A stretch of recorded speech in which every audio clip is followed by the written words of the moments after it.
Olá, alunos! Tudo bem? Como o título já diz, nossa aula de hoje é sobre o ciclo biogeoquímico da água, mas antes vamos compreender o que é um ciclo biogeoquímico e sua importância. Quando um organismo morre ou perde uma parte de seu corpo, seres decompositores irão decompor essa matéria orgânica transformando em elementos mais simples. Assim, esses organismos atuam fazendo uma ciclagem desses compostos orgânicos ao devolvê-los ao meio de forma mais simples para que possam ser utilizados por outros seres vivos, como as plantas que acabam sendo alimentos de animais herbívoros.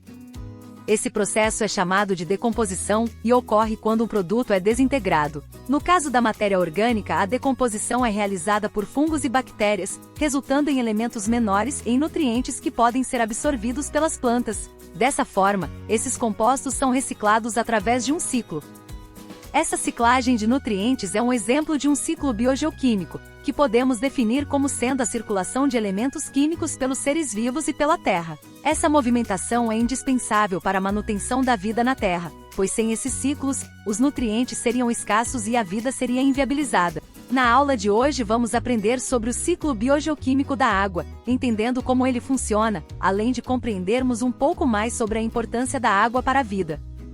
Vocês já sabem que a água é fundamental para a vida no planeta, pois ela é importantíssima na regulação da temperatura do nosso planeta e participa de diversas reações químicas essenciais à vida. O ciclo que vamos estudar hoje descreve o movimento contínuo da água. A água na Terra está sempre mudando de estado, de líquido para vapor, depois para gelo e de volta ao seu estado original, passando por processos de evaporação, condensação, precipitação, infiltração e escoamento. E tudo isso acontece em um movimento cíclico, onde a água contida em cada reservatório não é estática e está se movimentando continuamente. Estima-se, inclusive, que esses fluxos movimentam aproximadamente 580 mil quilômetros cúbicos de água todo ano entre a atmosfera, a biosfera, os oceanos e os continentes. Existem dois ciclos da água, um pequeno e um grande. Em linhas gerais, dizemos que o pequeno é aquele que não conta com a participação de seres vivos. Enquanto isso, o grande ciclo da água é aquele que conta com a participação dos seres vivos. Nesta imagem podemos observar facilmente os dois ciclos. No ciclo pequeno, a água disponível nos oceanos, rios e lagos tem suas moléculas agitadas ao absorverem a energia proveniente do Sol e evapora. Nesse sentido, o calor solar fornece energia para a transformação da água, a qual passa do estado líquido para o estado gasoso, no processo que chamamos de evaporação. Esse vapor formado no processo de evaporação se acumula na atmosfera em forma de nuvens. Lá as moléculas de água perdem energia e retornam ao estado líquido. Chamamos esse processo de condensação. As nuvens formadas podem se movimentar e chegarem ao continente. Quando as nuvens estiverem carregadas, ou seja, com bastante água, pela ação da gravidade, a água irá precipitar, podendo voltar para a superfície terrestre em forma de chuva, neve ou granizo. Ao atingir a superfície terrestre, a água pode evaporar novamente. Parte dela água pode escoar pela superfície alimentando os rios e retornando aos oceanos ao longo dos litorais, além de poder se infiltrar nas rochas e nos solos, recarregando as águas subterrâneas. Assim observamos o ciclo, onde a água passa por diversos processos e acaba voltando ao oceano. Nessa animação percebemos a água do oceano evaporando ao receber energia proveniente do Sol, o vapor indo para a atmosfera e se acumulando em forma de nuvens no processo de condensação. Em seguida percebemos as nuvens cheias de água se movimentando. Depois ocorre a precipitação.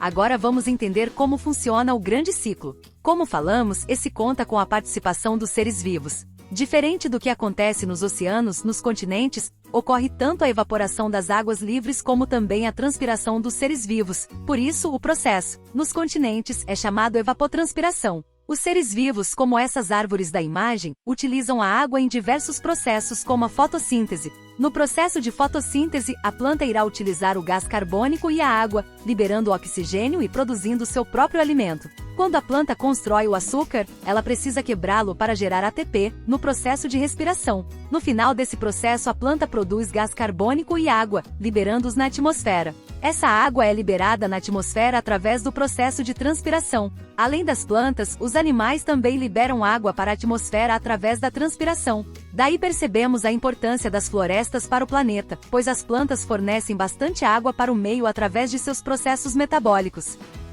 Como podemos perceber, a água está constantemente se movimentando no planeta e há grande disponibilidade, estando ela longe de acabar. Todavia, de acordo com a Agência Nacional de Águas e Saneamento Básico, ANA, estima-se que aproximadamente 97,5% da água existente no mundo é salgada e não é adequada ao nosso consumo direto nem à irrigação. Dos 2,5% de água doce, a maior parte, 69%, é de difícil acesso, pois está concentrada nas geleiras. 30% são águas subterrâneas e 1% encontra-se nos rios. Quando fazemos essa correlação de água doce e salgada, percebemos que a disponibilidade de água salgada é quase 40 vezes maior do que a de água doce na Terra. Assim, percebemos que o problema da água para o ser humano reside no fato de a sua maior parte não ser viável para consumo. Apesar disso, mesmo com o fato de a proporção de água potável disponível ser reduzida, ainda assim estamos falando de uma quantidade muito grande de água. No entanto, o seu mau uso vem reduzindo drasticamente a sua disponibilidade, através da péssima manutenção dos rios, da poluição e do desmatamento. Assim, entendemos que a água irá continuar no planeta, mas a qualidade dela está diminuindo consideravelmente e cada vez mais rápido, e isso é um fator bastante preocupante. No caso do Brasil, há certo privilégio, pois somos o país que possui a maior disponibilidade de água potável, com cerca de 11% do total. Porém, trata-se de uma falsa abundância, pois também em nosso território essa água é mal distribuída. Além da má distribuição, tem-se a problemática da contaminação e do desmatamento também. Como vimos, as plantas fornecem água para a atmosfera através da transpiração. Calcula-se que uma árvore de grande porte pode bombear cerca de 1.000 litros de água por dia. Dessa forma, a Amazônia, compreendendo uma floresta com centenas de bilhões de árvores, pode fornecer à atmosfera cerca de 20 bilhões de toneladas de água por dia, somando uma contribuição maior que o rio Amazonas, o qual deságua 17 bilhões de toneladas diariamente no oceano. Mesmo com o desmatamento, dados apontam que a floresta continua sendo a maior área preservada da Terra. Assim, podemos dizer que o ecossistema amazônico contribui e muito para o ciclo hidrológico, auxiliando na formação de sistemas de chuvas regionais, ajudando a manter a umidade necessária para a sustentação de outros ecossistemas próximos, como o Cerrado e o Pantanal, sendo importantíssimo na manutenção do equilíbrio climático não só nacional como também global, além de auxiliar na preservação da biodiversidade.